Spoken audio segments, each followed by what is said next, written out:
दोस्तों आज के इस वीडियो में हम दो काफी इंटरेस्टिंग खबरों के बारे में बात करने वाले हैं। सबसे पहली खबर में जानेंगे कि कैसे भारत ने अब रूस को सबक सिखाते हुए यूक्रेन के साथ कई बिलियन डॉलर की ऑयल डीलिंग को हरी झंडी दिखा दी है। वहीं पर हमारी दूसरी खबर में समझेंगे कि कैसे रूस अब पाकिस्तान को सप्लाई किए गए अपने हथियार वापस मांग रहा है। जी हाँ, आप बिल्कुल सही सुन रहे हैं, रूस ने खुलकर इन हथियारों को वापस मांग लिया है। तो चलिए इन दोनों ही इंटरेस्टिंग खबरों को डिटेल से समझते हैं। दरअसल दोस्तों हम सभी को पता है कि जब यूक्रेन युद्ध शुरू हुआ तब भारत को सप्लाई चेन के मामले में काफी परेशानी आई। सिर्फ क्रूड ऑयल ही नहीं बल्कि सनफ्लावर यानी सूरजमुखी के तेल की सप्लाई भी काफी बाधित हुई। भारत यूक्रेन युद्ध से पहले अपनी जरूरत का 70% सूरजमुखी का तेल यूक्रेन से, 20% रूस से तो 10% अर्जेंटीना से खरीदा करता था। लेकिन युद्ध शुरू होने के बाद सप्लाई चेन में आई परेशानी और रूस द्वारा काला सागर में व्यापार करने पर प्रतिबंध लगाने के बाद इसमें कई चुनौतियां देखने को मिली। भारत भी रूस से सस्ता क्रूड ऑयल खरीदने की वजह से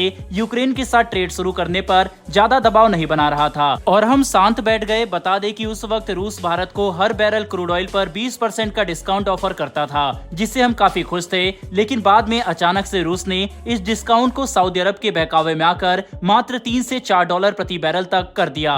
इसके बाद भारत काफी गुस्सा हुआ और हम ये बात समझ गए कि अगर रूस अपने इंटरेस्ट सबसे ऊपर रख सकता है तो क्यों ना हम भी ऐसा ही करें। जिसके जवाब में भारत ने यूक्रेन युद्ध की शुरुआत के बाद यूक्रेन के साथ बातचीत करनी शुरू कर दी और अगस्त के आखिरी दिनों में दोनों देशों ने सूरजमुखी के तेल को एक बार फिर से व्यापार में शामिल करने के ऊपर सहमति बनाई, जिसे लेकर लेटेस्ट खबर में इस बात का खुलासा हो चुका है कि अब भारत यूक्रेन से काफी बड़ी मात्रा में सूरजमुखी का तेल आयात कर रहा है। भारत हर साल 25 लाख टन सूरजमुखी का तेल आयात करता है, जिसमें 70% यूक्रेन से ही आता था और अब ऐसा लगता है कि यही ट्रेंड एक बार फिर से देखने को मिलेगा। बता दें कि सूरजमुखी के तेल की खरीद की वैल्यू 3 बिलियन डॉलर से ज्यादा जा सकती है। दोस्तों अंतर्राष्ट्रीय कूटनीति में कोई भी देश एक दूसरे का दोस्त या दुश्मन नहीं होता, बल्कि सिर्फ इंटरेस्ट ही मैटर करते हैं। ऐसे में भारत भी यहाँ पर अपना इंटरेस्ट देख रहा है। जब रूस ने भारत की जरूरत को समझते हुए हमें क्रूड ऑयल की डिस्काउंट में कटौती कर दी थी, तब भारत को ये बात अच्छे से समझ में आ गई कि हम भी यूक्रेन के साथ व्यापार को नहीं रोकेंगे। अगर ऐसा हुआ तो इससे रूस भारत का फायदा उठा सकता है, जिसकी वजह से हमने सूरजमुखी के तेल का आयात एक बार फिर से शुरू कर दिया। अब भारत का ये फैसला सही है या फिर नहीं, इस पर आपकी क्या राय है वो हमें कमेंट बॉक्स में बताइएगा। बहरहाल बढ़ते हमारी दूसरी खबर की तरफ। तो दोस्तों ये खबर रूस की तरफ से निकलकर सामने आ रही है, जो अब यूक्रेन के साथ लगातार लंबे हो चुके युद्ध को लड़ने के लिए इस हद तक आगे बढ़ चुका है कि रूस खुलकर पाकिस्तान समेत ब्राजील, बेलारूस और इजिप्ट को सप्लाई किए गए अपने अटैक हेलीकॉप्टर के इंजन तक वापस डिमांड कर रहा है।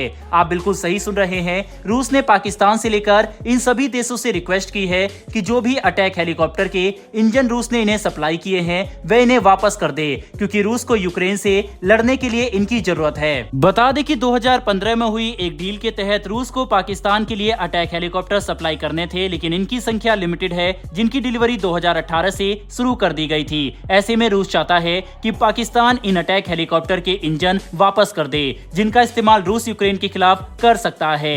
लेकिन सबसे ज्यादा परेशानी तो इजिप्ट के लिए है, क्योंकि इजिप्ट ने रूस से सैकड़ों की संख्या में अटैक हेलीकॉप्टर खरीदे थे। वहीं एक वक्त पर तो इजिप्ट इन्हें वापस करने के लिए तैयार भी था, लेकिन अमेरिका के हस्तक्षेप के बाद मामला ठंडा पड़ता दिखाई दे रहा है। हम सभी को पता है कि रूस की डिफेंस इंडस्ट्री इस वक्त काफी दबाव में है। जहां एक तरफ यूक्रेन को सभी यूरोपियन देशों समेत अमेरिका का पूरा समर्थन है, वहीं दूसरी तरफ रूस अकेला युद्ध लड़ रहा है। कई एक्सपर्ट तो खुद ये देखकर हैरान है कि सालों से चल रहे इस युद्ध के बावजूद रूस अभी तक टिका हुआ है और यूक्रेन भी पीछे हटने को तैयार नहीं है। ऐसे में यूक्रेन के अंदर अस्थिरता लगातार बढ़ती जा रही है। साथ ही अर्मीनिया, अजरबैजान और अब इजराइल हमास के बीच शुरू हुए इस युद्ध को देखते हुए दुनिया काफी चिंतित है। सबसे ज्यादा चिंता की बात तो यह है कि चीन इस वैश्विक अस्थिरता का फायदा उठाकर ताइवान के ऊपर हमला कर सकता है। अगर ऐसा हुआ तो भारत के इतने नजदीक एक युद्ध शुरू होने की वजह से सीमा पर तनाव काफी ज्यादा बढ़ेगा और ऐसे में पाकिस्तान, चीन दोनों का सामना करने के लिए भारत को अपनी तैयारी और भी ज्यादा तेज करनी होगी। वैसे दोस्तों आपके हिसाब से जिस तरह से